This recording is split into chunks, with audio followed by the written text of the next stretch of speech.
Bienvenidos. Comenzamos.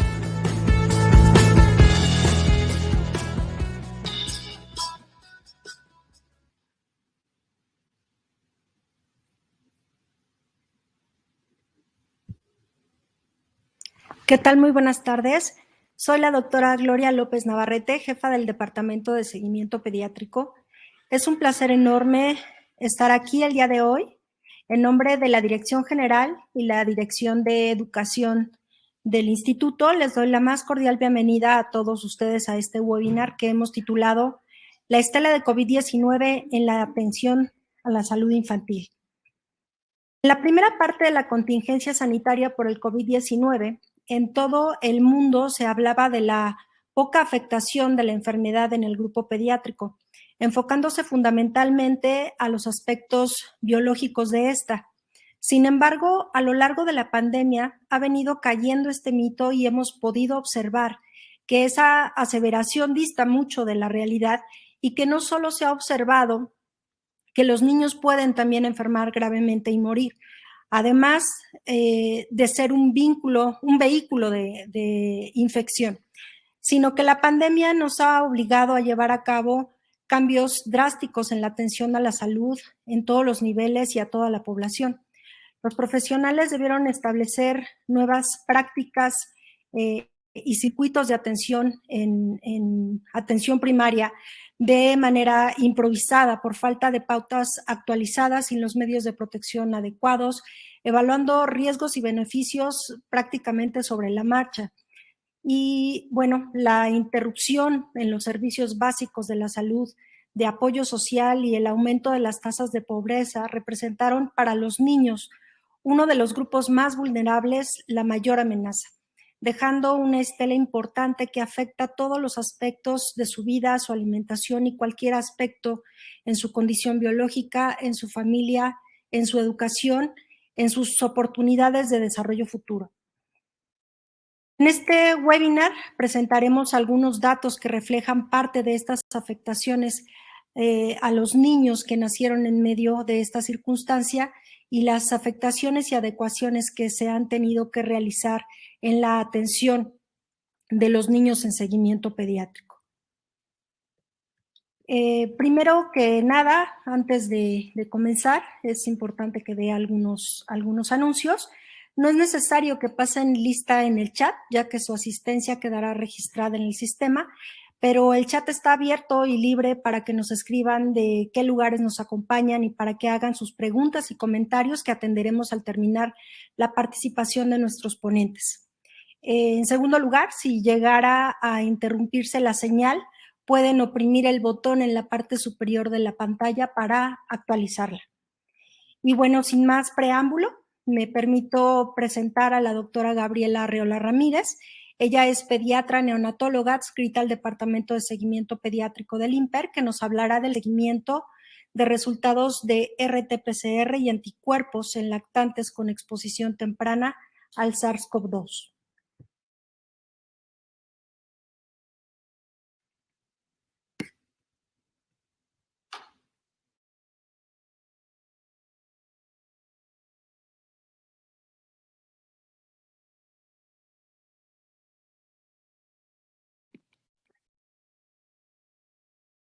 Buenas tardes, para mí es un gusto compartir con ustedes este estudio titulado Seguimiento de resultados con la prueba Reacción en cadena de la polimerasa con transcripción reversa, RT-PCR, y de anticuerpos en recién nacidos con exposición temprana al virus SARS-CoV-2. Nos encontramos ya a 1 año y 7 meses del inicio de esta emergencia sanitaria mundial por COVID-19. Después del primer caso en China en diciembre del 2019, vimos cómo se generó esta ola tsunámica que se extendió rápidamente por el mundo, siendo el primer caso en México en febrero del 2020. La declaratoria de la emergencia se realizó en marzo y nuestra primera paciente embarazada la recibimos en abril, por lo que se exigieron acciones inmediatas y certeras por parte del equipo perinatal del mundo y del INPER. Las grandes interrogantes en el manejo perinatal se enfocaron a cómo proteger a las madres embarazadas y a sus recién nacidos para disminuir el riesgo de contagio. El único referente que se tenía fue la experiencia de China, con la tendencia a la resolución del embarazo por cesárea y a la separación de los binomios con las consabidas repercusiones deleterias en la lactancia, por lo que esta opción no era viable.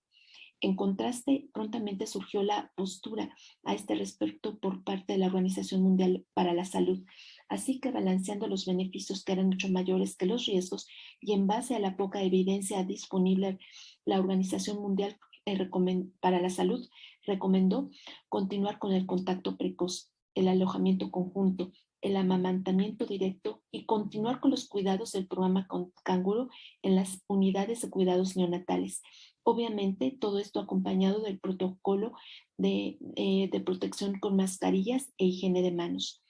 En nuestro servicio de seguimiento pediátrico, a iniciativa de la doctora Gloria López, jefa del servicio, se inició el seguimiento de los recién nacidos de madres positivas al virus en mayo, en virtud del desconocimiento de las repercusiones en la salud de este virus en la población infantil y también en respuesta al apoyo a la lactancia, conjuntamente con la clínica de lactancia dirigida por la maestra Rocío López. Se apoyó el seguimiento telefónico de los binomios, considerando también las altas tempranas. En esta imagen, más bien en este artículo se describen en la leche materna los componentes inmunológicos y bioactivos con su potencial teórico de protección contra el virus SARS-CoV-2. Sabemos que la leche materna interactúa sinérgicamente con las mucosas y con efectos multifuncionales.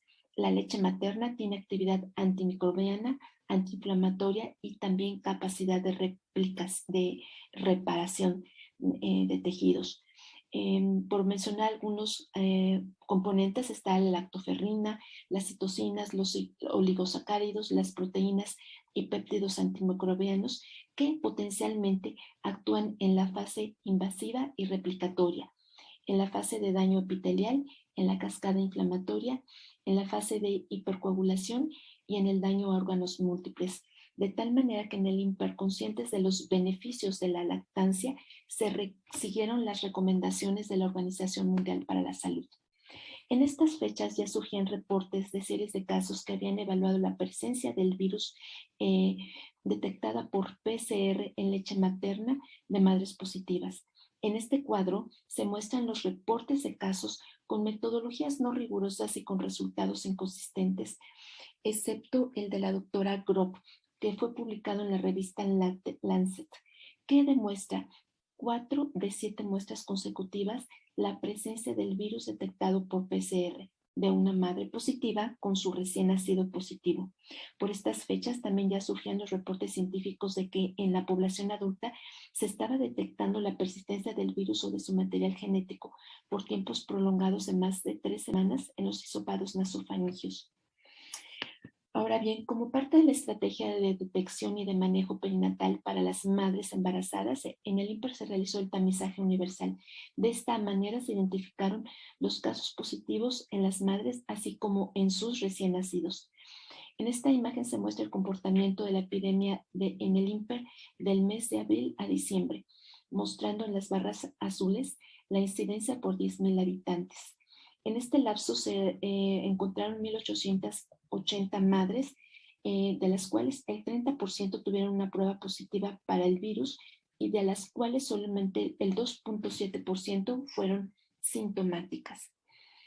Para mí es importante comentarles qué es la PCR. Bueno, pues es una técnica de biología molecular cuyo objetivo es obtener un gran número de copias de un fragmento del ADN. Con esta amplificación se identifica con una probabilidad alta la presencia de virus, pero no es capaz esta prueba de determinar la viabilidad de estos virus. El CT o el Cycle Threshold, umbral de ciclos, es una medida semicuantitativa de la carga viral y está inversamente relacionada con la cantidad del ARN de la muestra, de tal manera que un número bajo de CT indica cargas virales altas y viceversa. Se considera positivo un CT de 38 y menos. Una carga viral alta se considera con un CT menor de 20. Moderada de 20 a 30 y un CT bajo se considera de 30 a 80. El objetivo de este estudio que fue realizado en forma conjunta con el Departamento de Inmunobioquímica dirigido por la doctora Cecilia Helguera, fue evaluar la persistencia del virus SARS-CoV-2 con PCR en el hisopado de la mucosa oral, de saliva y del esfínter anal de los recién nacidos, en el hisopado nasofaríngeo de la madre y en leche materna. Se les dio un seguimiento mensual hasta que la prueba fuera negativa o que los padres ya no desearan continuar con el estudio. También se evaluaron los niveles de los anticuerpos al mes del nacimiento. Se realizó un muestreo no aleatorio de casos consecutivos provenientes del alojamiento conjunto y de la terapia de intervención mínima. El muestreo se realizó de mayo a octubre del 2020, previo consentimiento informado.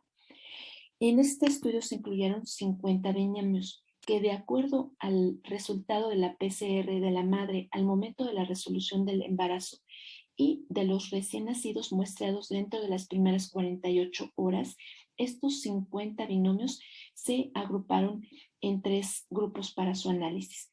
En el grupo 1, madres positivas con sus recién nacidos positivos. En este grupo se incluyeron 26 binomios. En el grupo 2, madres positivas con su recién nacido negativo.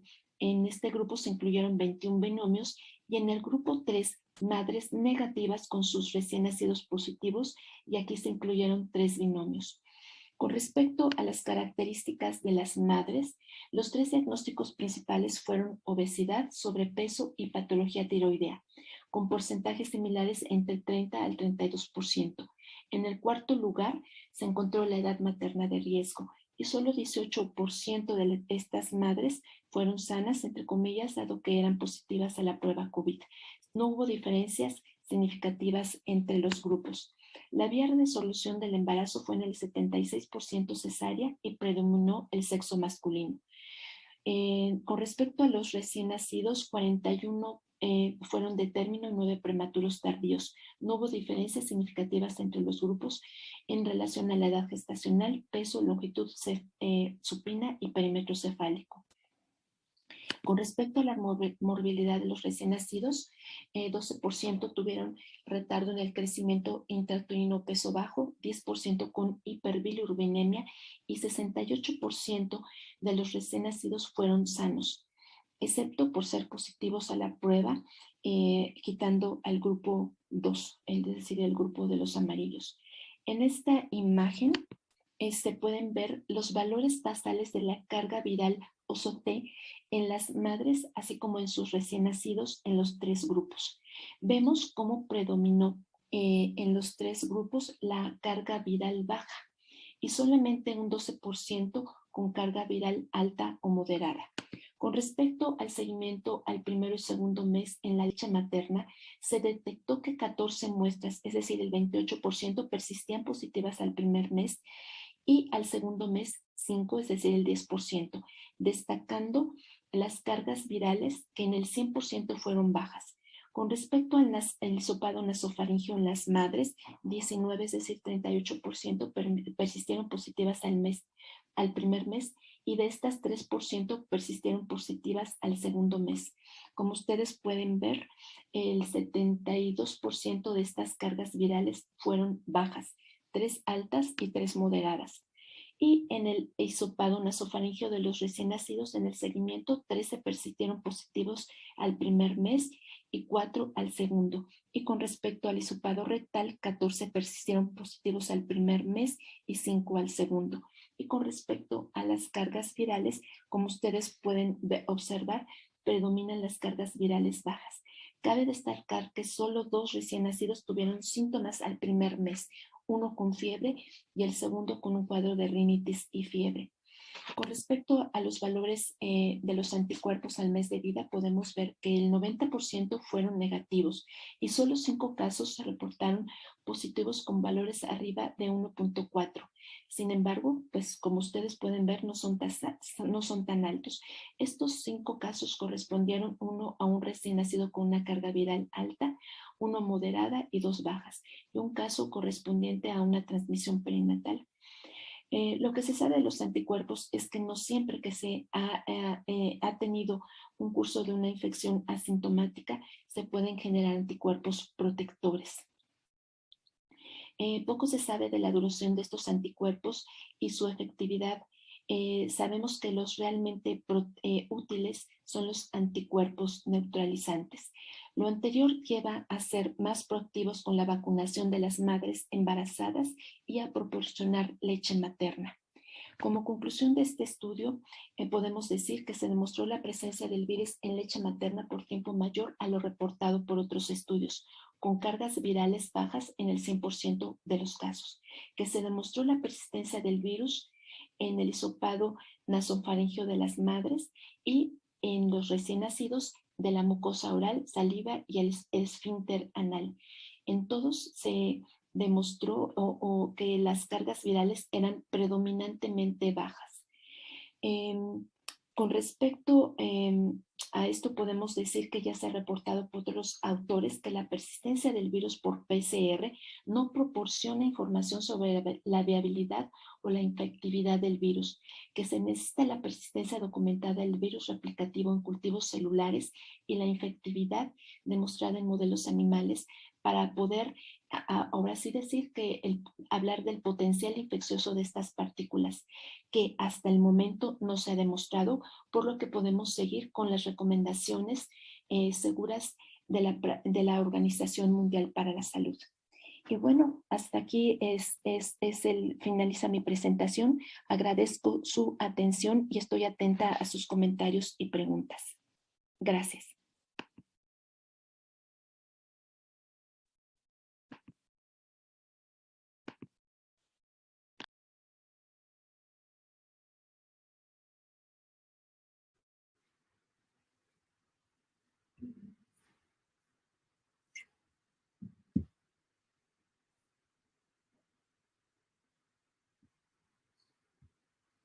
Bueno, muchas gracias a la doctora Arreola. A continuación, la doctora Mayra Patricia Estrella Piñón, médica especialista en rehabilitación muy enfocada y comprometida en la práctica de la rehabilitación en el grupo neonatal y de lactante en este instituto, nos hablará del seguimiento telefónico del neurodesarrollo mediante la prueba ASQ-3 en lactantes de 18 a 30 meses. Bienvenida, doctora, muchas gracias.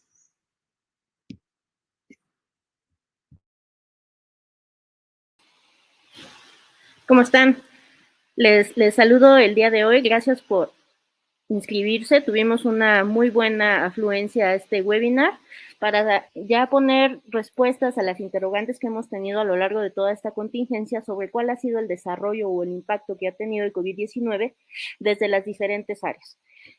Particularmente el día de hoy les voy a hablar sobre una inquietud que teníamos debido a que tuvimos que suspender el seguimiento presencial y en una población de alto riesgo neurológico como la que se maneja en el servicio de rehabilitación, que son aquellos menores de 32 semanas, menos de 1.500 gramos, que hayan tenido hemorragia intraventricular grado 3 o 4, que hayan tenido encefalopatía hipoxico-isquémica, ya sea leve o moderada, o que durante su estancia en las unidades de cuidados intensivos, tanto UCIN como UCIREN, o incluso en la TIM, se hayan detectado anormalidades neurológicas que se considere que tienen una repercusión sobre el área motora. Entonces, vamos a ello. Durante los primeros 1000 días de vida sabemos que es un periodo muy sensible para el desarrollo del sistema nervioso central, en donde se cimentan ahora sí que los ladrillos de las vías somatosensoriales principales para poder desarrollarse de manera adecuada. Es muy importante el periodo de intervención porque, aprovechando que tenemos una mayor capacidad de plasticidad cerebral, podemos hacer que existan menos secuelas neurológicas o incluso que se subsanen ciertos rezagos que teníamos detectados desde la etapa perinatal. Pero en este caso, durante la contingencia, justamente en este periodo tan sensible, los pacientes fueron imbuidos en este sistema en el cual no podían acudir a su seguimiento. Los papás pudieron haber estado enfermos o no, lo cual también condicionaba un menor apego a las indicaciones de terapia o de rehabilitación.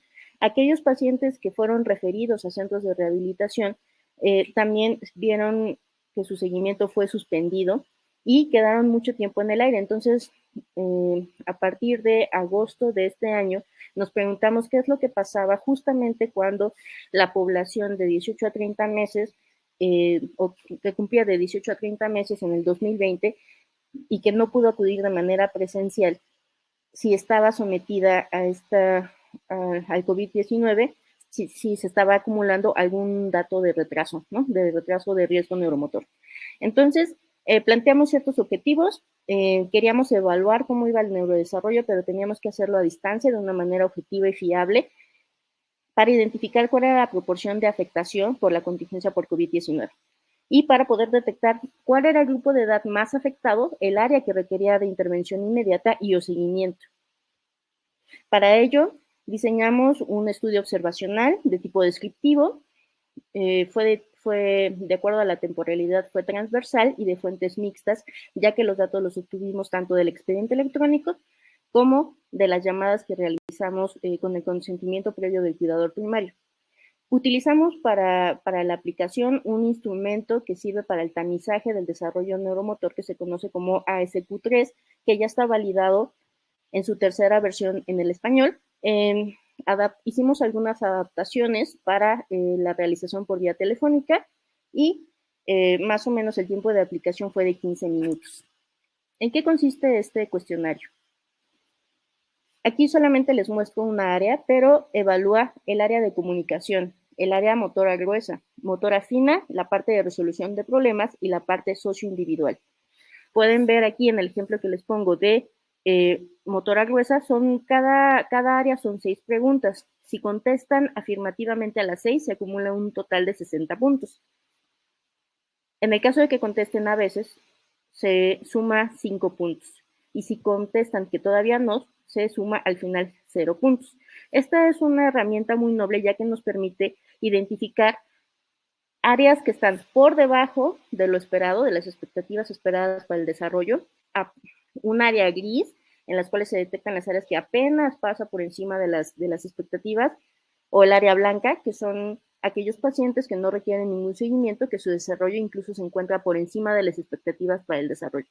En el caso de los pacientes prematuros, lo que se hizo únicamente fue ajustar la edad, todos los cuestionarios se ajustaron a la edad corregida, y una particularidad que tiene este examen es que nos permite ajustar el puntaje de acuerdo a si hay ítems que no se pueden realizar porque se tuvieron que realizar a distancia. En varios estudios se ha demostrado que la sensibilidad es el 88%, la especificidad del 94%, con un buen valor predictivo positivo y un buen valor predictivo negativo de hasta el 96%. De esta manera, aquí les muestro que de acuerdo a las diferentes edades se establecen diferentes áreas, las cuales varían, negro, gris y blanco varían para las diferentes edades, y al final de esta manera nos permitiría obtener una evaluación confiable y objetiva de cómo iba el desarrollo de nuestros recién nacidos. Para ello obtuvimos varias variables, las cuales se clasificaron como les muestro en la diapositiva. Tuvimos variables cuantitativas discretas como el APGAR, la puntuación ASQ, tanto para las diferentes áreas, cuantitativas continuas como el peso al nacer, la edad de evaluación, la edad gestacional, incluso la estancia intrahospitalaria, y algunas variables nominales independientes y ordenales independientes. Todo ello lo sometimos a análisis con el paquete estadístico GraphPath-PRIST en su versión 8. Las características básicas de la muestra estudiada: tuvimos 112 pacientes que cumplieron con todos los criterios, es decir, que aceptaron contestar el cuestionario por teléfono, contaban con todos los datos completos en el expediente y con la edad. La edad de evaluación más o menos fue con una media de 23.7 meses, con una desviación de más o menos 3.8 meses, con un rango de 17 a 31.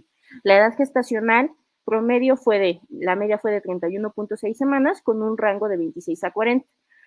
Cabe resaltar que la mayor parte de nuestra muestra fue del sexo masculino, contando con un 60.7%.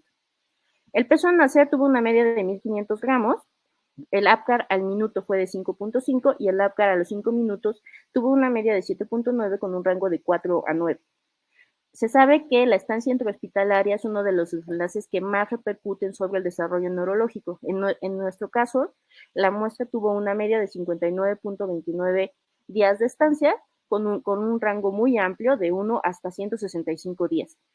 Les muestro a continuación cuál es la proporción de las diferentes comorbilidades que acompañaban a la prematurez, entre las que correspondían la hemorragia intraventricular del 22.3%, enterocolitis necrosante en el 82%, displasia broncopulmonar de 51.7%, no lo pongo en la tabla, pero el grado que fue más común fue el grado moderado, la sepsis en el 59.8% de los pacientes. Cabe resaltar que 7 de nuestros casos incluyeron encefalopatía hipoxico-isquémica, 5 de los cuales eran moderados. Cirugía se sometieron la mayor parte de nuestra población, hasta un 84.8% de los pacientes, y la cardiopatía hasta el 76.7% de los pacientes.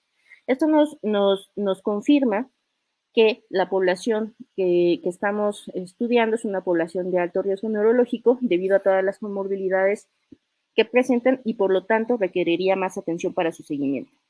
Aquí les muestro una gráfica en la cual les ejemplifico el porcentaje de afectación en el aspecto de salud, en el aspecto de vivienda, en el aspecto de empleo, en el aspecto de muerte y en el aspecto de enfermedad. Todas ellas fueron respuestas sí o no.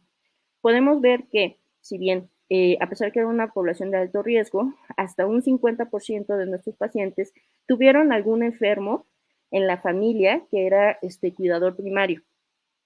Sin embargo, solamente se registraron 3 muertes y hubo un importante impacto sobre la pérdida del empleo, hasta en el 80% de los pacientes que preguntamos.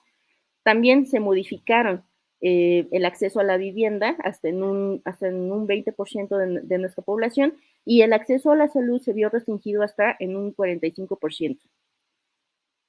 A continuación les muestro los porcentajes de acuerdo a las diferentes áreas evaluadas con el instrumento SQ3.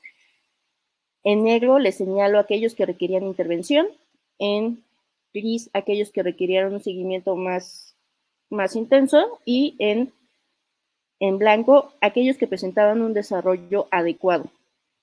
Entonces podemos ver que en el eje de las X podemos ver que tienen 18, 20, 22, 24, 27 y 30. Estos son los cuestionarios de edad que se sometieron. Recordemos que, bueno, esto no lo saben, pero el grupo, por ejemplo, de cuestionario de 18 meses incluye aquellos pacientes que tienen desde 18 meses hasta 19 meses con 30 días.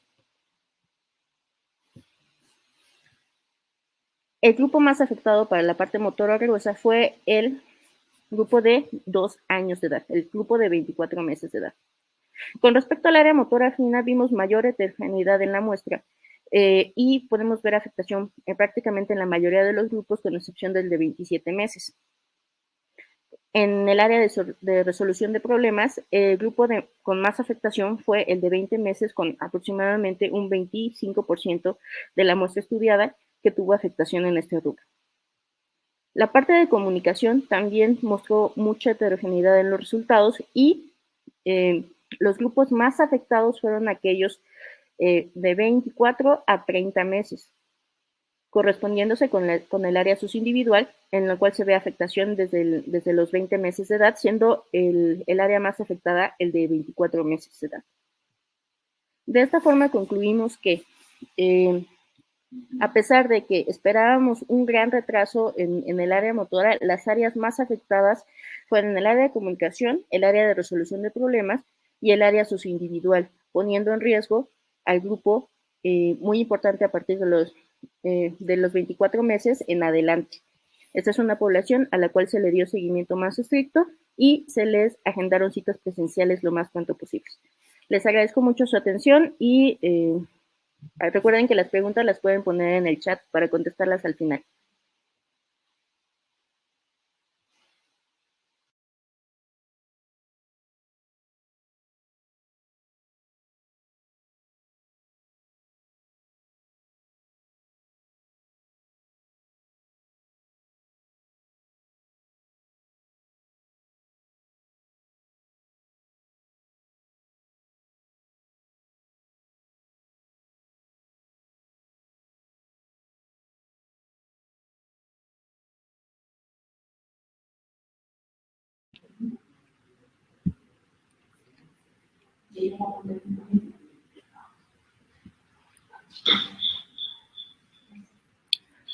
Bueno, agradezco a la doctora por su excelente presentación y para continuar presento a la licenciada Ana Luisa Almaguer Buendía, trabajadora social adscrita al Departamento de Seguimiento Pediátrico, que nos hablará del impacto social que ha tenido el confinamiento por la pandemia de COVID-19 en las familias que asisten al seguimiento pediátrico.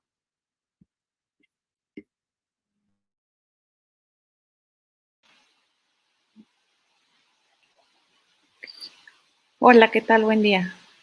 Pues muchas gracias. Bienvenidos a todos y todas. Y pues bueno, vamos a iniciar con esta ponencia. Gracias. Ok. Bueno, pues esto de las secuelas sociales tras el confinamiento no es algo de lo que seamos ajenos. Todos sabemos de primera mano o no, pues todas estas secuelas que ha traído, ¿no? Lo que ha trastocado el COVID y el confinamiento, pues, a nivel social.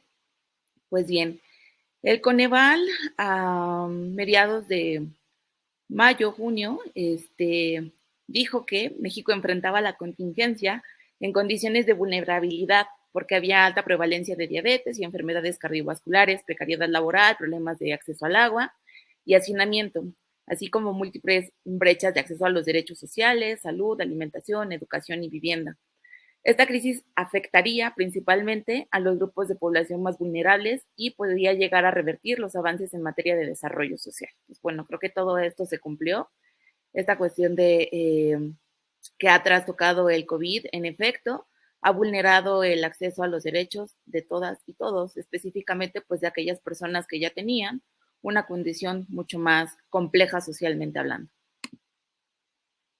Pues bien, en el área de trabajo social, de seguimiento pediátrico, dimos atención social a algunas familias. Voy a hablar específicamente de las familias que atendimos en este año, de enero a octubre, y son 461 familias. Estas familias incluyen a los pacientes que ya teníamos en seguimiento y también a los que ingresaban por primera vez. Entonces, de estas 461 familias se pudieron identificar las siguientes secuelas sociales: el desempleo, pobreza laboral, deserción escolar, atención médica limitada, reestructuración familiar y violencia. Okay. En cuanto a desempleo, tenemos un panorama nacional, que es que entre marzo y abril de 2020 se perdieron 12.5 millones de empleos, esto de acuerdo pues con cifras del INEGI. En efecto, en nuestra población, en estas 461 familias, más del 60% de estas se enfrentaron a esta situación del desempleo en por lo menos durante los primeros 6 meses del confinamiento. Más del 20% de ellas aún prevalecen en esta situación.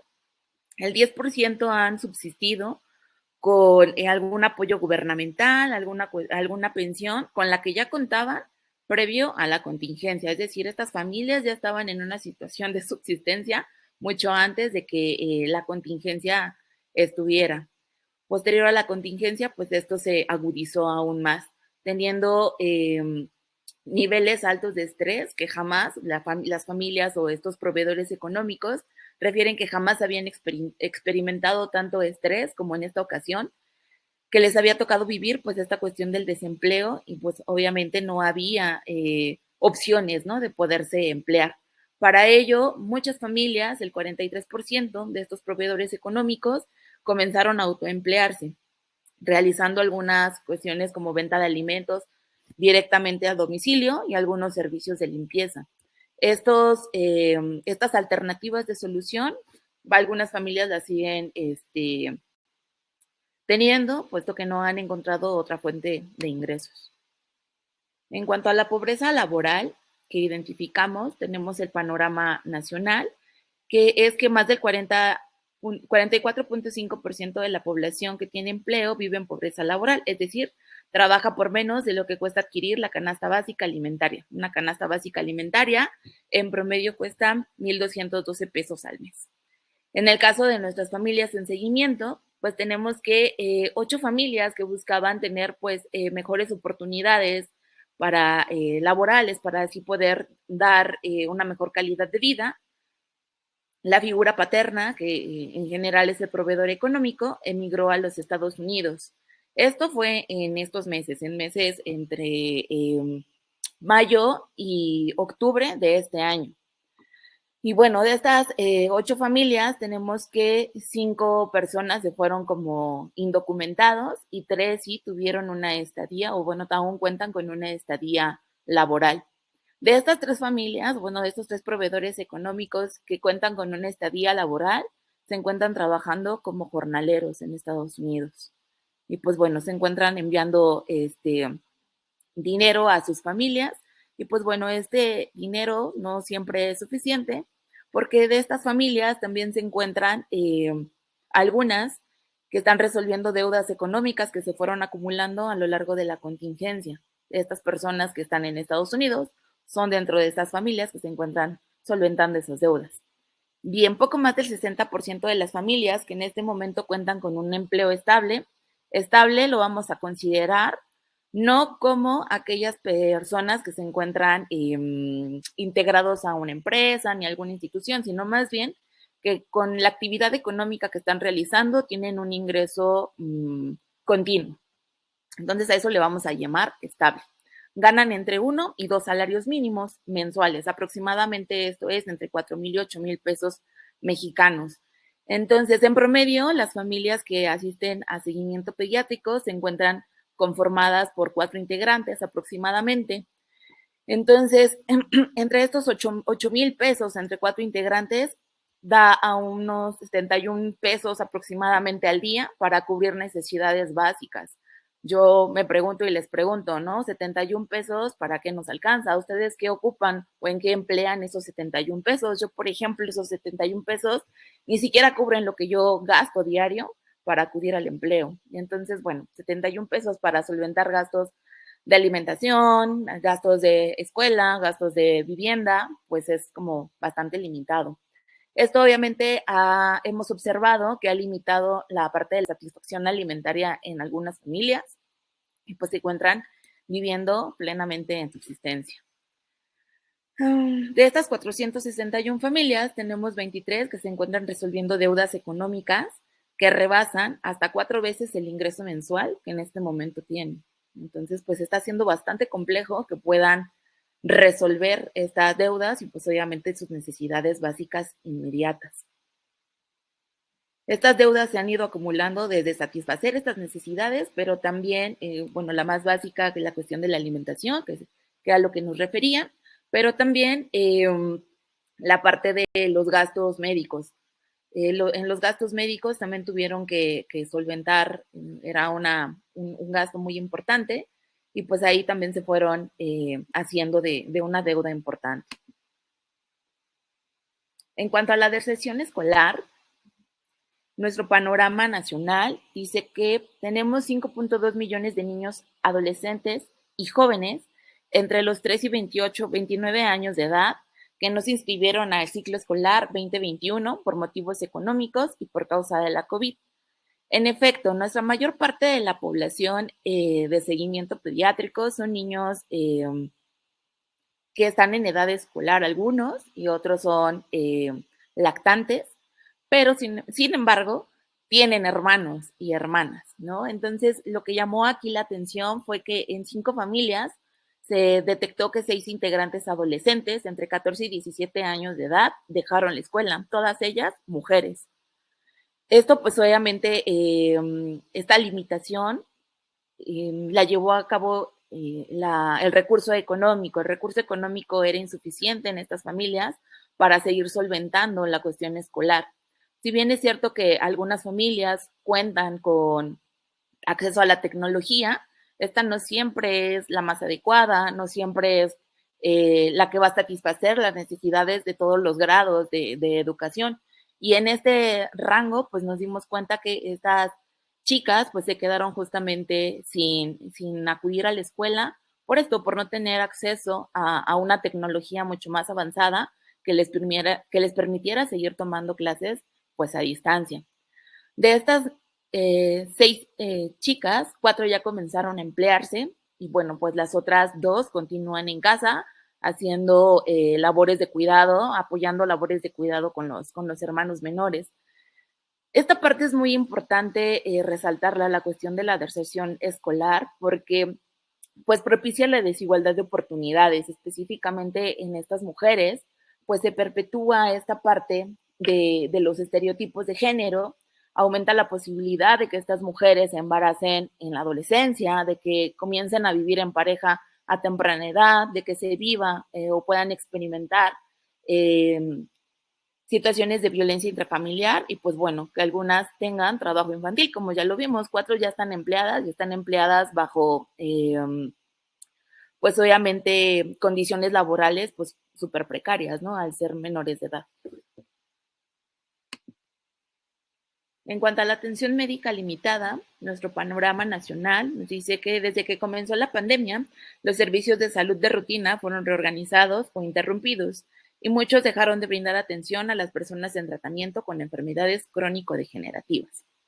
De estas 461 familias, tenemos que 102 familias tienen al menos un integrante con una enfermedad crónico-degenerativa. De estas, el 40% son de recién diagnóstico y por lo mismo de la reorganización hospitalaria, en este momento no tienen aún una unidad con que les proporcione seguimiento médico para esta patología. El 60% restante tiene más de 5 años con el padecimiento y pues bueno, por el mismo motivo de la reconversión hospitalaria, en este momento aún no han retomado el seguimiento médico, ya que bueno, pues paulatinamente muchas instituciones han comenzado a retomar esta parte del seguimiento por la consulta externa y esto está siendo demasiado lento. Entonces estas familias han tenido también que tener que gastar en servicios médicos particulares cuando ha sido necesario para poder darle seguimiento a algunos padecimientos. Sin embargo, estas han sido las menos. La mayoría de ellas no cuentan con el recurso económico suficiente para poder llevarlo a cabo y pues obviamente esta parte del seguimiento de las enfermedades crónico-degenerativas ha quedado pausado. Bien, de estas 34 familias, ambos progenitores tienen alguna enfermedad crónico-degenerativa, lo cual pues es un factor de riesgo muy importante, porque al ser ambos los que están enfermos, pues debilita un poco esta parte del sostén familiar. De estas 34 familias, solo 8 los padres no llevan tratamiento por limitaciones económicas y no llevan tratamiento de ningún tipo, ¿no?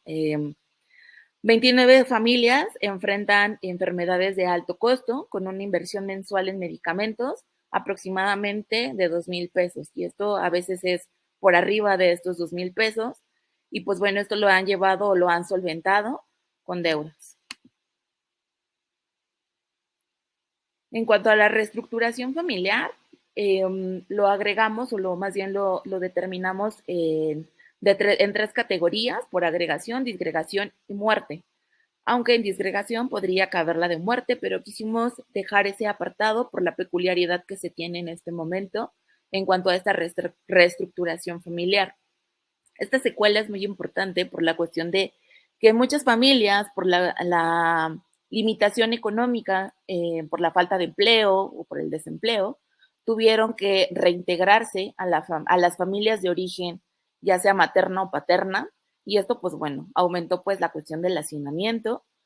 Muchos, el objetivo era minorar los costos de la vivienda, pero también era para poder apoyar a adultos mayores, en este caso, pues abuelitos, abuelitas.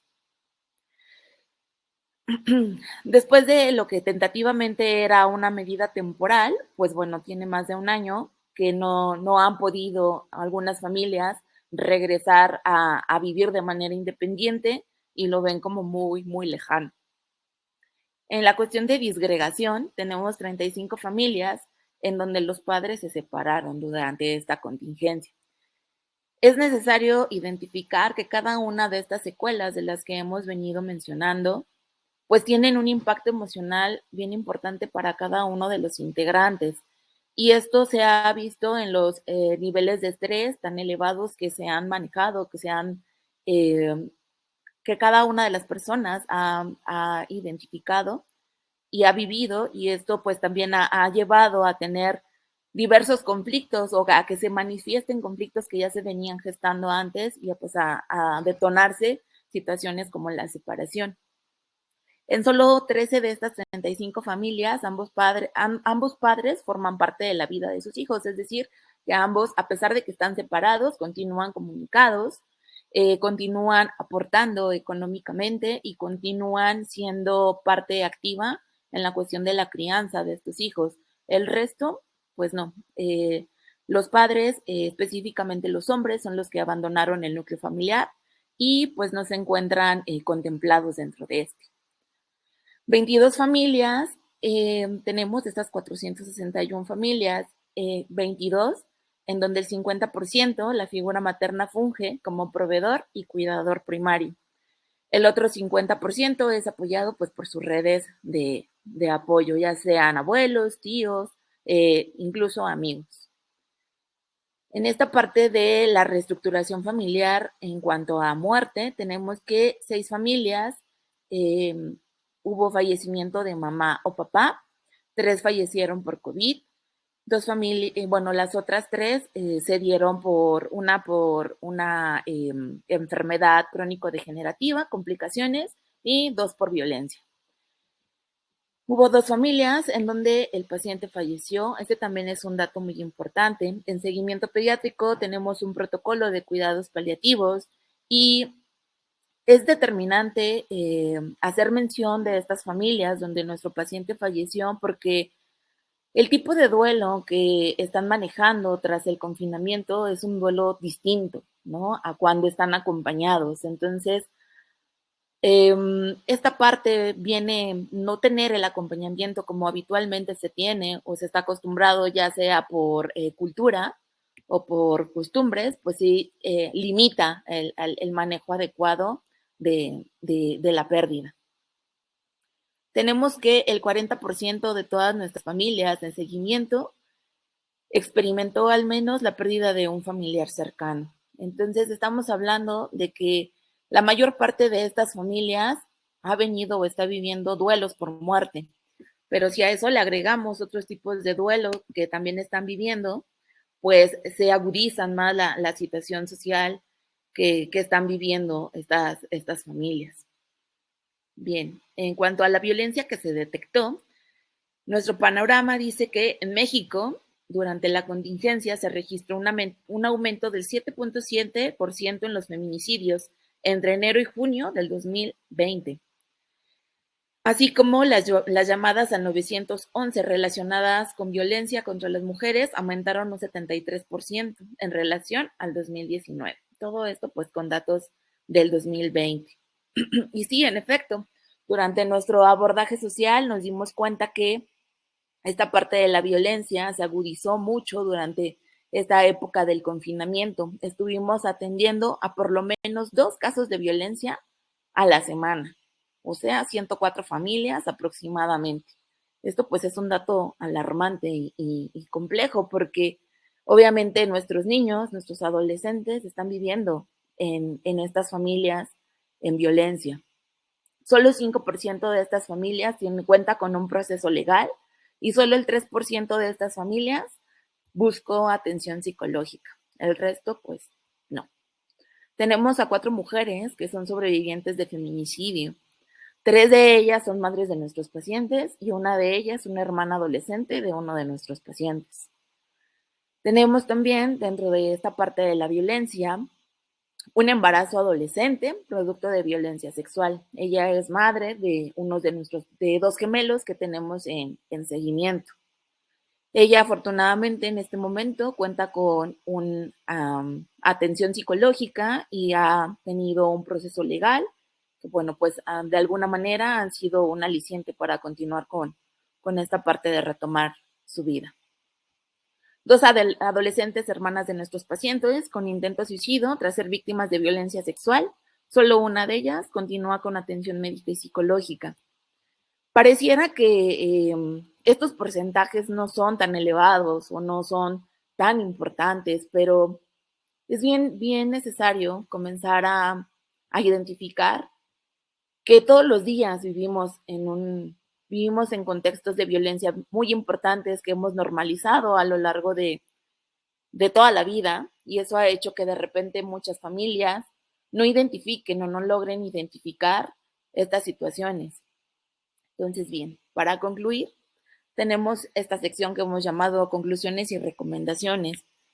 Nuestras tres primeras son las conclusiones y lo demás son recomendaciones. Como conclusión tenemos que estas experiencias, estas secuelas sociales que ha traído el COVID, lo que acabamos de mostrar en cifras y de manera muy rápida, tenemos que han generado un alto impacto en la salud mental de los sistemas familiares, lo cual afecta de manera directa la calidad de sus integrantes. Asimismo, la desesperanza que genera la pobreza merma la posibilidad de identificar recursos de afrontamiento y solución. Los espacios violentos limitan el desarrollo integral de las personas que interactúan y crecen en ellos. Es muy importante que como profesionales de la salud, sea de la rama que sea y con la interacción que tengamos con estas familias, en este momento ofrezcamos espacios seguros y de escucha. De repente esta parte de convertirnos en una red de apoyo se limita bastante y es muy importante que en estos momentos se dé.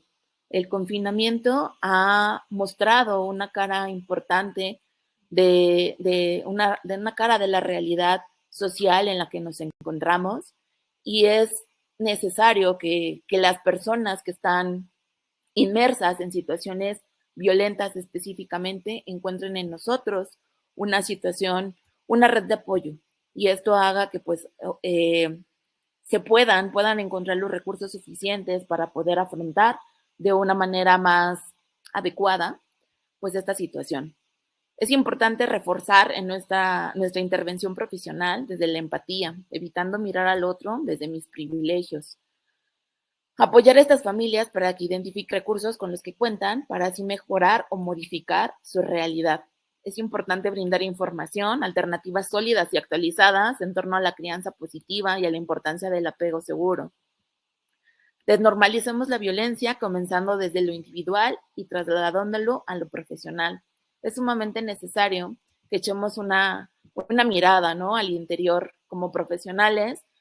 De repente no identificamos que también reproducimos este tipo de violencias u otro tipo de violencias para con nuestros usuarios, para con nuestros compañeros. Es muy importante, sí, identificar la violencia con las personas para las que trabajamos, pero también cómo nosotros participamos en este ciclo de la violencia. No podemos apoyar a alguien o dar lo que no tenemos. Por eso es bien importante desnormalizar esto desde lo individual para así trasladarlo al ámbito profesional. Intervengamos de manera consciente en la reactivación económica, favoreciendo el consumo local y generando en la medida de lo posible opciones laborales. Con esto me refiero a que muchos de nosotros conocemos, ¿no?, a personas cercanas o no que están en nuestras comunidades, que ofrecen algún tipo de servicio, que están comenzando con algún negocio, autoempleándose de alguna manera. Es muy importante que apoyemos en este momento. La situación económica para todos es compleja, sin embargo, para algunos más lo es todavía en una gran manera. Entonces, es muy importante pues darnos a la tarea de poder apoyar en la medida de lo posible. Y pues bueno, me despido con esta pequeña reflexión que dice así: aunque pretendamos no ver la desgracia de otros para que no nos amargue el rato, tarde o temprano nos damos cuenta de que esta desgracia nos puede alcanzar, aunque cerremos los ojos, los oídos, el corazón o el pensamiento. Lo que le pasa al otro, sí, que es de nuestra incumbencia. Todos estamos conectados. Lo que le pasa a los demás es también asunto nuestro. Muchas gracias.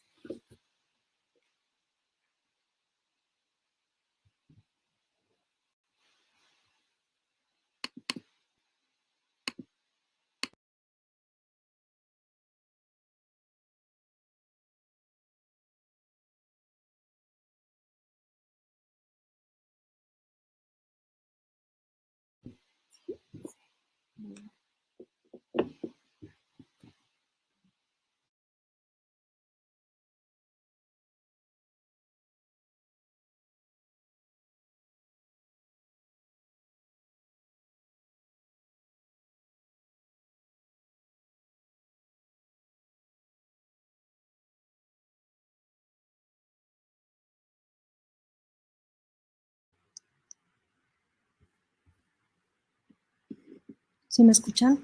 Sí. Bueno, agradezco a la licenciada Almaguer por su muy interesante charla, que nos deja con tantas cosas que entender y que atender en el entorno de nuestros pacientes y sus familias, y cómo debemos también cambiar nuestras formas y nuestra percepción para poder lograr ser realmente una red de apoyo para nuestros pacientes.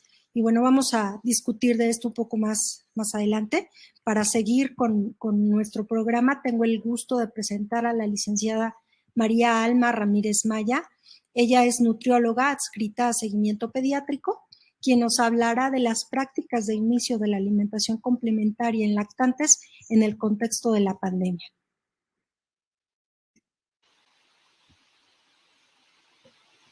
Hola, buenas tardes. Siguiendo un poco con el tema de la pandemia, finalmente comentando con la doctora Gloria y con la trabajadora social Ana, vimos que necesitábamos saber qué tan vulnerable había sido el efecto de esta pandemia en la población que asiste al seguimiento pediátrico. Entonces, lo que hicimos fue una revisión de las prácticas de alimentación complementaria en los lactantes, ya sea expuestos a COVID por medio de la mamá o que las mamás estuvieran contagiadas de COVID. Y la verdad es que hubo resultados muy interesantes y no sin antes quiero establecer una especie de contexto. Este periodo de alimentación complementaria es de suma importancia y a veces siento que no se le toma con la seriedad que se necesita porque es un periodo que está un poco olvidado. Generalmente, como especialistas, tomamos como referencia siempre en los primeros 6 meses la lactancia y después nos vamos hacia cuando el recién nacido, bueno, el lactante más bien ya tiene el año de edad, 2 años, entra en la etapa preescolar, ya tenemos problemas encima de sobrepeso, de obesidad, de desnutrición, y ahí es cuando volvemos a retomar un poco la parte de la alimentación. Entonces, sabemos que el periodo de alimentación complementaria es exactamente el que inician con la introducción de la ingesta, obviamente, de alimentos sólidos, y es un periodo sumamente importante en donde la OMS desde el 2016 ya ha establecido cambios importantes en la diversidad alimentaria. ¿Por qué? Porque ya ahora se promueve un mayor consumo de alimentos que nos van a proporcionar mayores nutrimentos y una diversidad alimentaria mucho más grande y más amplia. Esto obviamente pues, puede mejorar, por lógica, el estado de nutrición de los lactantes. Aparte de la poca diversidad alimentaria, existe mucha deficiencia en micronutrimentos en esta etapa, sobre todo de hierro, de vitamina D, calcio, fósforo y zinc.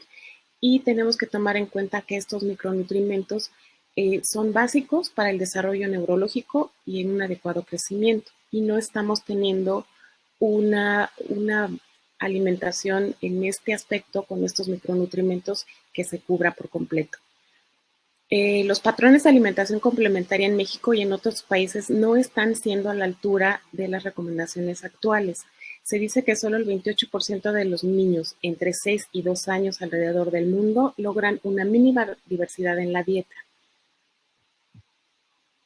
Ahora, ¿qué pasa? Hicimos una revisión de las prácticas de alimentación complementaria con respecto a la lactancia.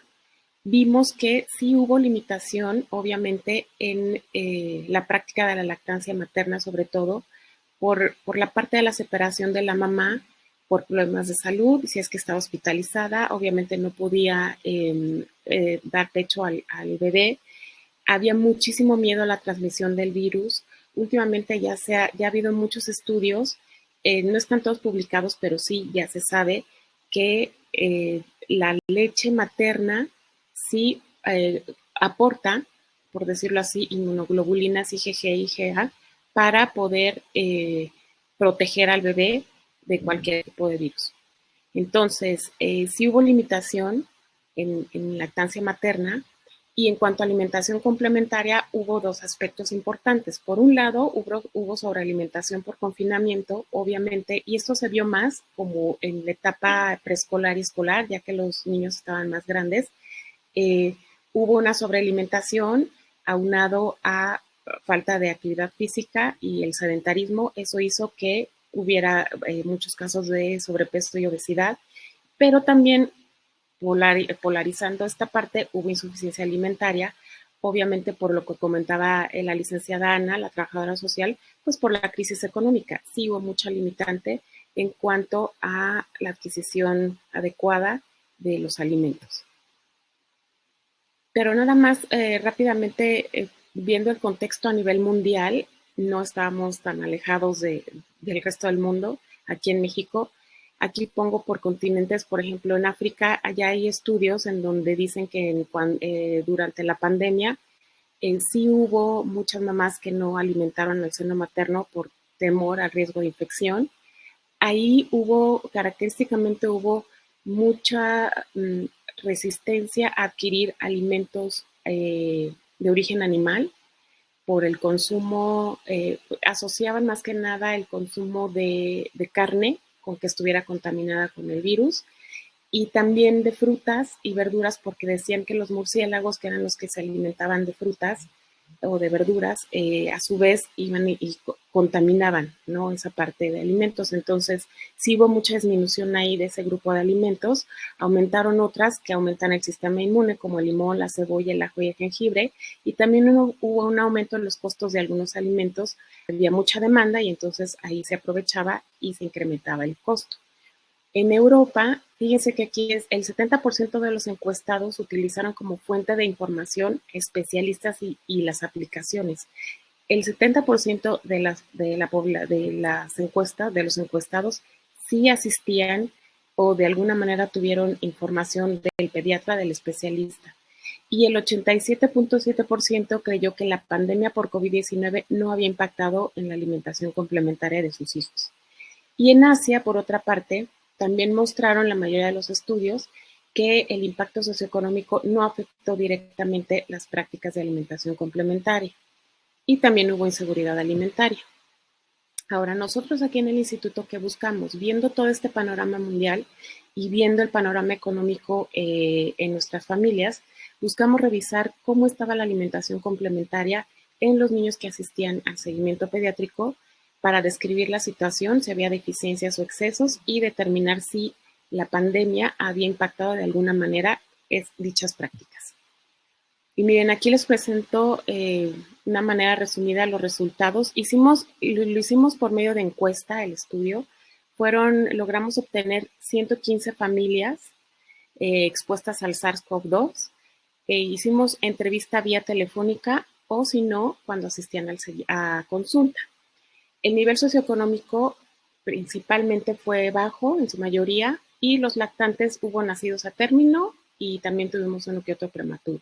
Y las preguntas fueron dirigidas principalmente al cuidador, cuidadora, y fue exclusivamente en época de pandemia. Aquí les pongo en negritas todas las cifras más altas, y resumiendo podemos ver que la mayoría de las mamás pudieron alimentar a sus bebés con seno materno. Tenemos el 60.8%. La edad de inicio de alimentación complementaria, la mayoría sí la hicieron a los 6 meses. La mayoría no contó con médico de cabecera.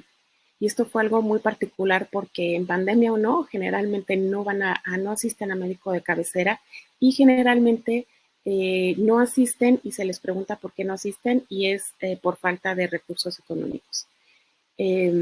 La mayoría, aquí vemos el 87.8% de nuestra población no asistió al pediatra, y por situación económica igualmente. Aquí es otro dato interesante en donde vemos que la mayoría de las familias, el 39% o el 45, en este caso 45 familias de las 115, obtuvieron información para inicio de alimentación complementaria de parte de algún miembro de la familia. Los más bajos fue obtener información basada en Internet, seguido por el médico familiar. Y los alimentos de inicio de alimentación complementaria durante la pandemia, si se fijan aquí, la mayoría iniciaron con fruta, verdura y cereales. Hubo una minoría que inició con carnes también. La preparación de alimentos fue casera en su mayoría, y aquí este dato también es muy interesante. Al final de la tabla se muestra que todavía el 34.7% de nuestra población al final del año está consumiendo en su mayoría leche, ya sea materna o de fórmula. Pero este es un dato muy, muy interesante, porque entonces esto nos habla de que a final del año, cuando los lactantes ya tienen que llevar una dieta completa, le están sustituyendo por solamente leche, o en su mayor parte leche.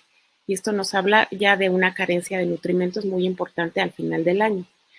Aquí en esta gráfica les muestro el número de familias que iniciaron con alimentos recomendados y los no recomendados desde el inicio de la alimentación complementaria hasta el final del primer año de vida. Y ven aquí interesante que tenemos en la barra verde que a los 6 meses sí la mayoría iniciaron con frutas y verduras, que son los alimentos que principalmente se recomiendan, pero vean aquí el 33% de los lactantes que a los 6 meses deberían iniciar ya con carnes por el aporte importante que tiene de hierro, sobre todo los alimentados con seno materno, no están iniciando, no están teniendo esa fuente tan importante de hierro a partir del 6º mes. Y tenemos que el 67% no está llevando una alimentación de inicio con carne. A los 7 meses tenemos que solamente el 35% inicia con leguminosas, y aquí, si se fijan, más de la mitad, esta barra roja, las dos barras rojas, el 53% de los lactantes al final del año ya están consumiendo bebidas azucaradas.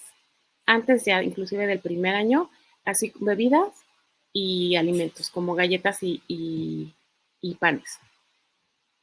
Y aquí en esta gráfica también le hicimos a cada familia una encuesta dietética tanto de 24 horas como de dieta habitual para poder determinar a grosso modo si llevaban una dieta completa, esto es que tuvieran los 3 grupos de alimentos en al menos 2 tiempos de comida.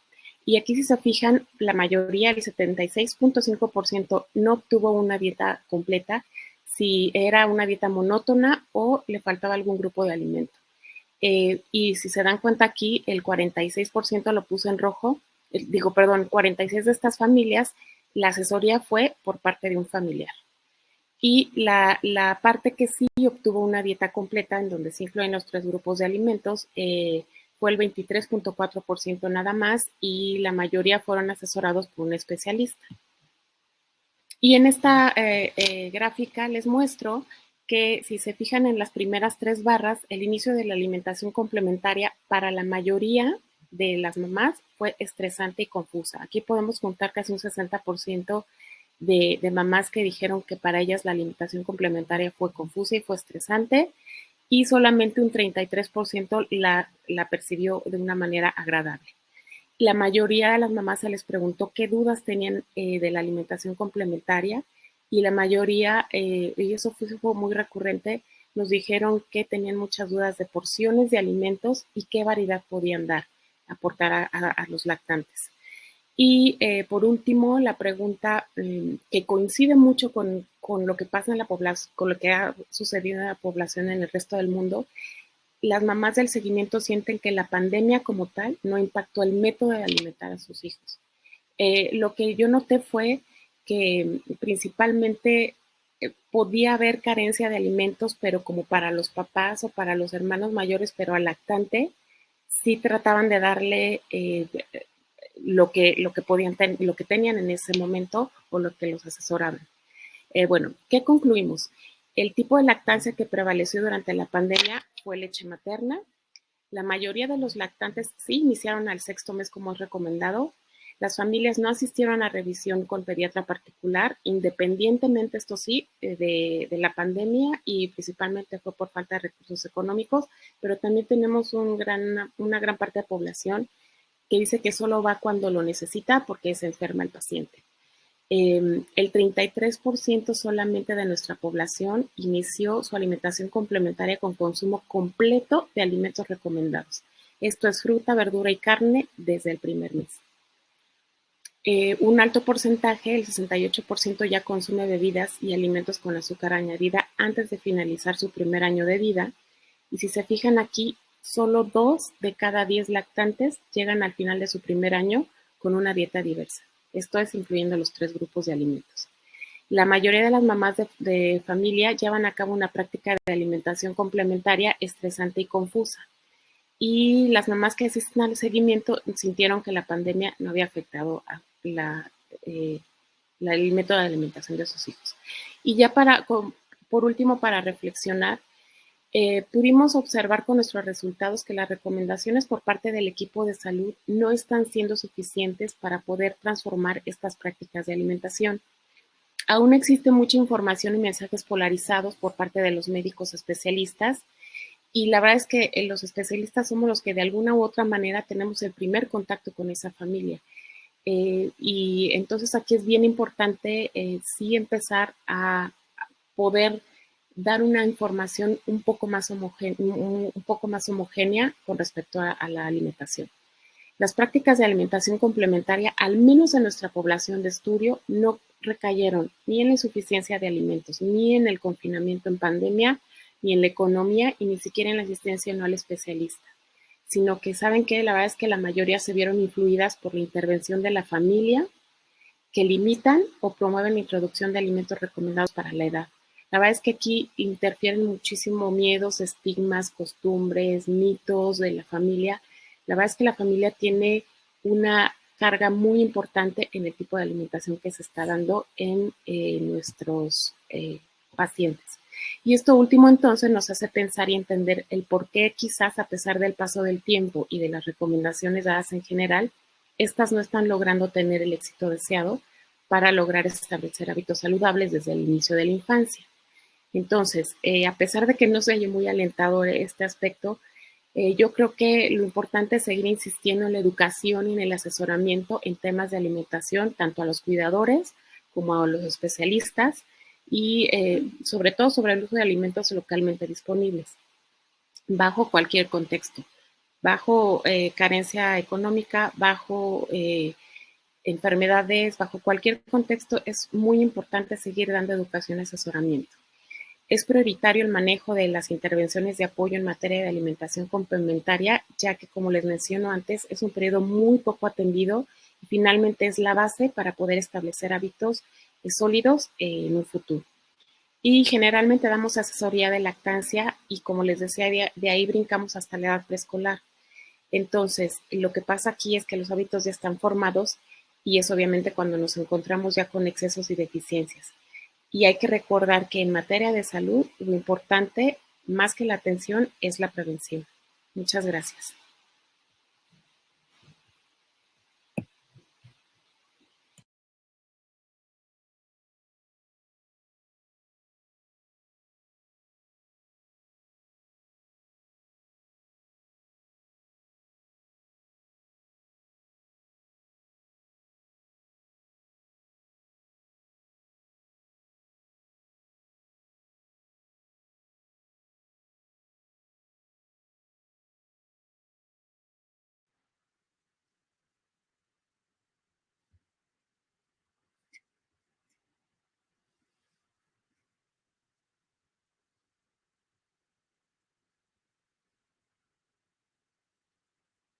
Bueno, y para cerrar, otro tema por demás relevante, la licenciada Rosa Marina Álvarez Albarrán, terapeuta de lenguaje, también adscrita al Departamento de Seguimiento Pediátrico, nos hablará de la experiencia en la terapia de lenguaje durante la pandemia.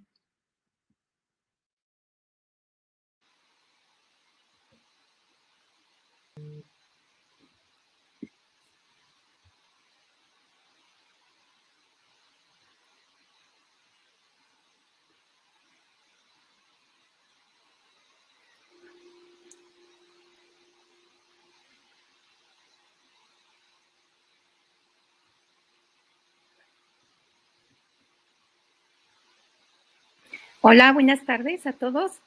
Qué bueno que siguen con nosotros. Y bueno, les voy a platicar sobre la experiencia que he tenido en el giro que le hemos tenido que dar a lo que es la terapia de lenguaje. Para continuar con el tratamiento de nuestros niños que estaban en terapia de lenguaje antes de la pandemia, tuvimos que hacer un cambio. Como todos ustedes saben, pues durante la pandemia se hizo como una pausa, todo quedó en pausa y todos quedamos como, ¿qué vamos a hacer ahora? Entonces aquí había que, para seguir con el tratamiento de los niños y que no perdiéramos los avances que habíamos tenido, darle un giro a nuestra terapia. Y bueno, como les decía, durante la pandemia hubo un cambio abrupto en las rutinas, en los hábitos, y esto fue un factor desestabilizante. También había la imposibilidad de compartir contextos de intercambio social, la escuela, la plaza, las salidas a lo que estábamos acostumbrados. También había una contraindicación, había un exceso en el uso de las pantallas que no estaba recomendado para la población infantil y era algo que también nos hacía como, bueno, ¿qué puedo hacer? La dificultad para acceder a las terapias de manera presencial, ya que usualmente los niños con trastornos del lenguaje o alguna patología del lenguaje asisten a terapia al menos una vez por semana. Y bueno, el concepto de teleterapia no es algo nuevo, ya se venía manejando y es como un modelo emergente que permite la prestación de servicios relacionados con la salud. Y esto va a ser a través de tecnologías de la información y de la comunicación. Puede ser a través de una videoconferencia, de videoclips, cuando los pacientes o los proveedores se encuentran en diferentes ubicaciones físicas. También lo podemos encontrar como telepráctica, teleintervención, teleterapia. Y esto generalmente va a ocurrir en tiempo real y va a ser cara a cara con la terapeuta a través de una videoconferencia en línea. Como les decía, este concepto no es nuevo. La teleterapia había sido aprobada por la Asociación Americana de Habla y Lenguaje y Audición como un método apropiado de prestación de servicios desde el año 2005. Esta asociación adoptó el término para diferenciarlo de la telemedicina o telesalud, no fueran confundidos estos términos como telepráctica o teleterapia, para evitar que la percepción errónea de que estos servicios se usaban solo en entornos de atención médica. Esta asociación define la telepráctica como la aplicación de la tecnología de las telecomunicaciones para la prestación de servicios profesionales a distancia mediante la vinculación del médico, del terapeuta a cliente o de terapeuta a terapeuta para evaluación, intervención y o consulta.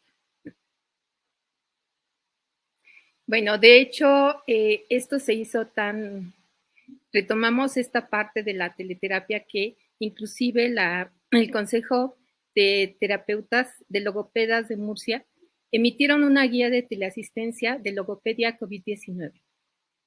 Ellos mencionaban que había ciertos candidatos, que los candidatos tenían que cumplir ciertas características, que no todo se valía y que teníamos que tomar en cuenta que esta teleterapia tenía que ser beneficiosa para el paciente. Es decir, no a todos les va a funcionar. Y como también teníamos que manejar códigos, obedeciendo a códigos profesionales, y teníamos que valorar cada caso si esto podía ser beneficioso para el paciente.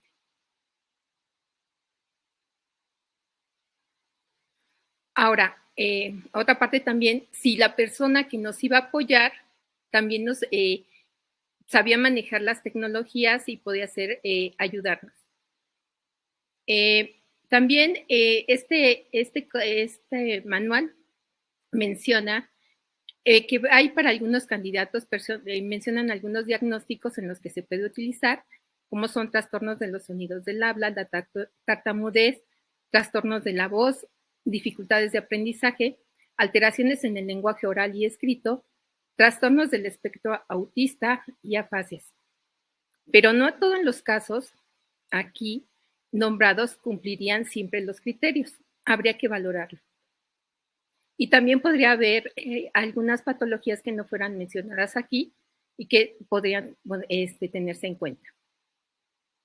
Ahora, ¿qué era necesario para iniciar con la teleterapia? Ellos mencionan que es necesaria una computadora, puede ser también un smartphone o una tableta. Y todos ellos deben de contar con una conexión a la red, con sistemas de audio y video. y pues también con un sistema de seguridad de un antivirus. Y bueno, después de haber visto esto, nos dimos a la tarea de ver cómo podíamos implementar la teleterapia en el servicio, a conseguir los materiales para poder hacerlo, buscar en qué nos podíamos apoyar para que al niño le fuera más interesante para él. Y bueno, lo hacemos a través, por ejemplo, como ven, utilizamos el títere de la boca para, por ejemplo, problemas de articulación, o también mandamos videos. Tratamos de buscar el apoyo visual, auditivo, que nos ayude la mamá también con apoyos táctiles para lograr nuestro objetivo. Otra parte también puede ser trabajar con el niño al mismo tiempo con algunos materiales. Se les piden a los niños la lista de juguetes, de juegos que puedan tener en casa, y nosotros vamos programando de acuerdo a lo que los niños tienen y nos podemos apoyar para la terapia del lenguaje. También el buscar páginas que puedan ser interesantes para los niños, ejercicios que sean llamativos para que la terapia les sea atractiva. Existen muchísimas páginas de juegos y páginas interactivas para el niño que le llama muchísimo la atención. También apoyarnos en videos de YouTube. Por ejemplo, casi todos los niños tienen Lego, entonces buscamos actividades que a ellos puedan utilizarlo.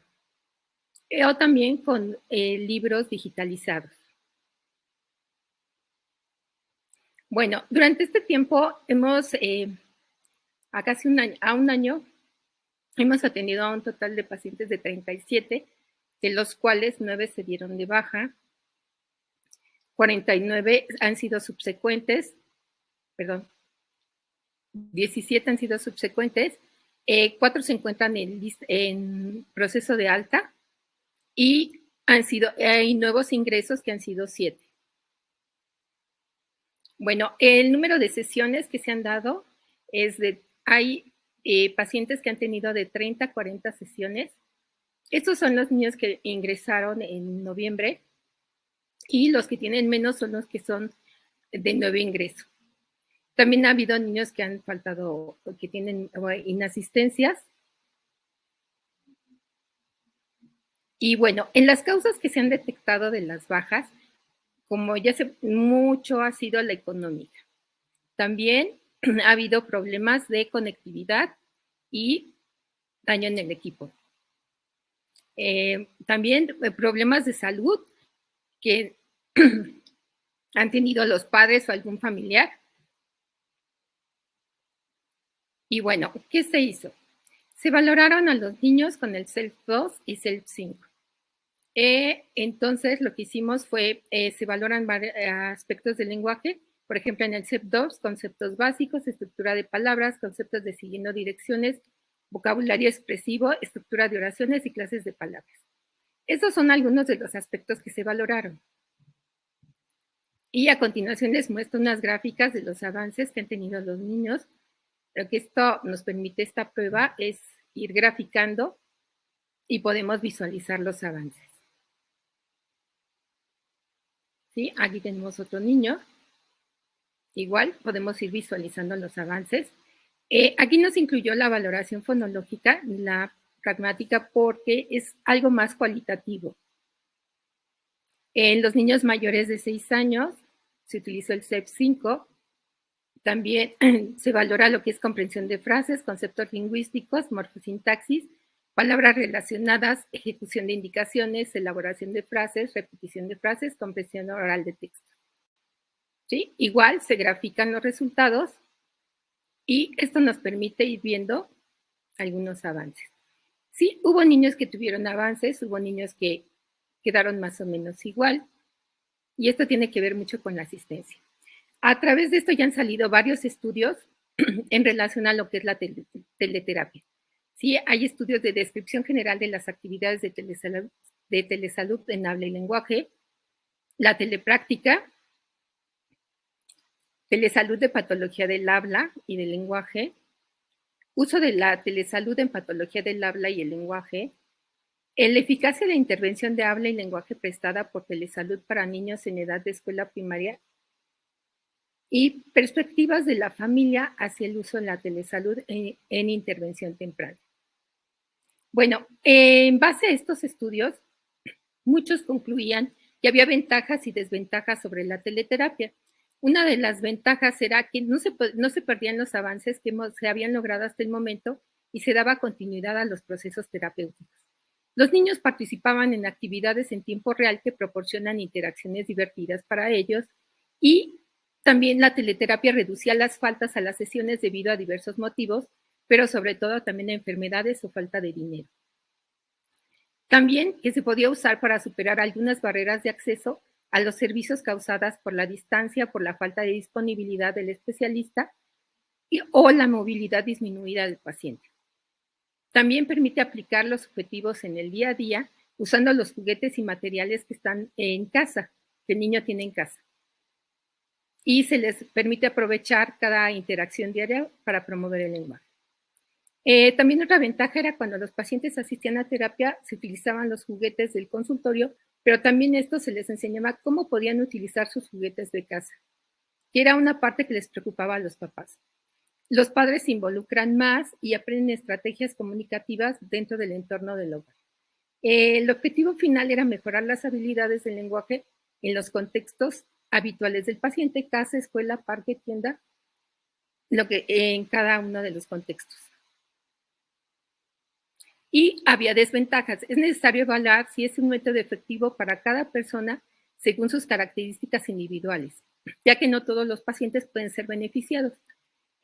Aquí hay una parte que los padres decían que no se fomentaba la socialización y que la relación con la terapeuta a través de la cámara podría verse mermada.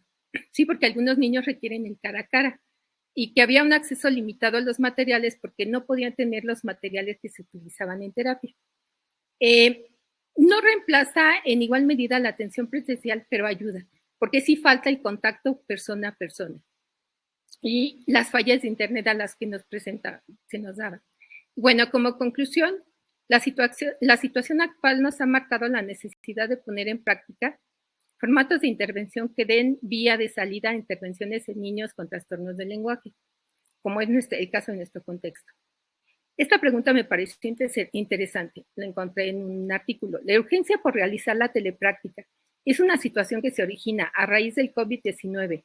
Es una asignatura que teníamos pendiente y que se debe implantar a las instituciones sanitarias, educativas, sociales en determinados casos. Y es necesario continuar en realizar más investigaciones utilizando diseños de estudio más rigurosos para investigar más a fondo la eficacia de la intervención de la teleterapia en problemas de habla y lenguaje. Gracias por su atención.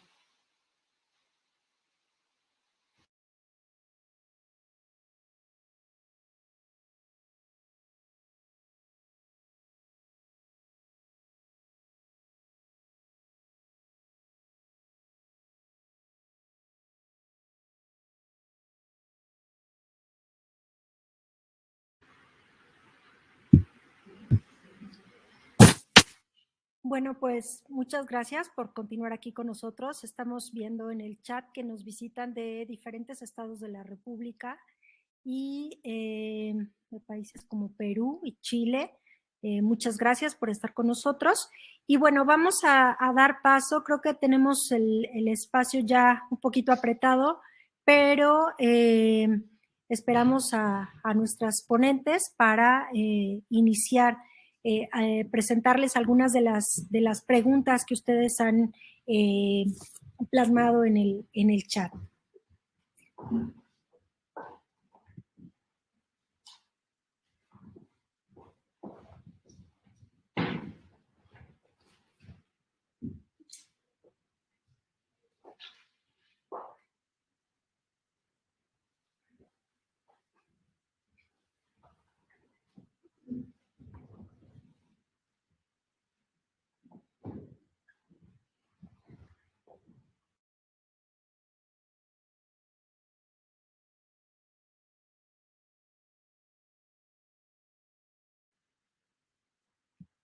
Ok, bueno, aquí tenemos a nuestras 5 ponentes. De antemano, muchísimas gracias por su participación. Y bueno, hay algunas preguntas, iniciando con, bueno, el asunto de la lactancia, por supuesto, y que de entrada una pregunta nos dice tal cual. Están concluyendo que en efecto, bueno, hay carga viral para SARS-CoV-2 en la leche materna, pero es muy baja y no debemos suspender la lactancia materna valorando riesgo-beneficio. ¿Así es?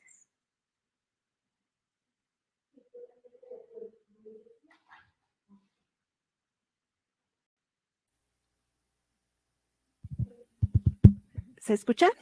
Sí. Como les decía, en este estudio encontramos estas partículas virales que persistían.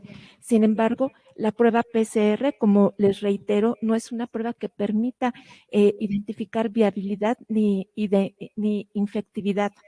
De tal manera que, al igual que otros estudios, no se puede concluir que esto sea un riesgo para los recién nacidos. En la corte con nosotros seguimos, todas las madres continuaron con su lactancia y no tuvimos ningún impacto de sucesos de caso COVID en la familia. De tal manera que tenemos que continuar con las prácticas instaladas ya por la Organización Mundial para la Salud, sin tener posibilidad de que esto sea un riesgo de infectividad, porque realmente no existe. Ok. Mencionan si en palabras es lactancia sí o lactancia no. Totalmente, lactancia sí, okay. Y continuada y prolongada. Hay algunas preguntas en relación a neurodesarrollo.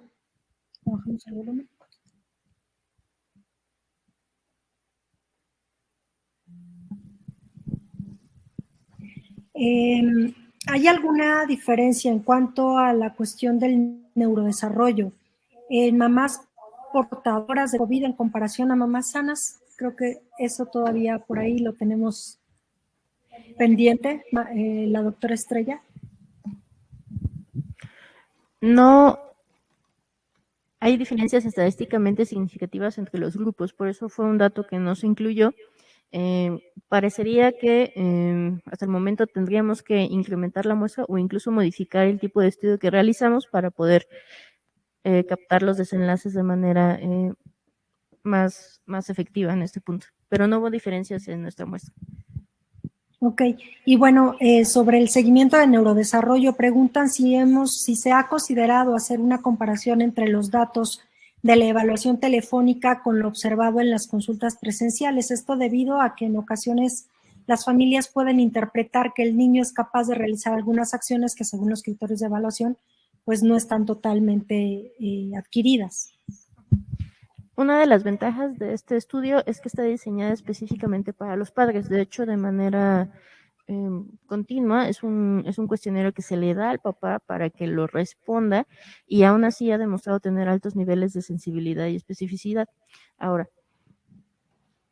cuando había duda, lo único que había que comentar era si ajustaba el puntaje de acuerdo a lo que nos comentaba el papá, y una de las intervenciones una de las habilidades que se tiene que tener al momento de realizar encuesta telefónica es comunicar de manera clara cuál es la pregunta y estar muy abiertos a las dudas que pudieran tener los padres, ¿no? Incluso hubo algunas sesiones que se tuvieron que repetir para que los papás tuvieran que realizar estos ítems con sus hijos para poderse asegurar un buen resultado. Sí.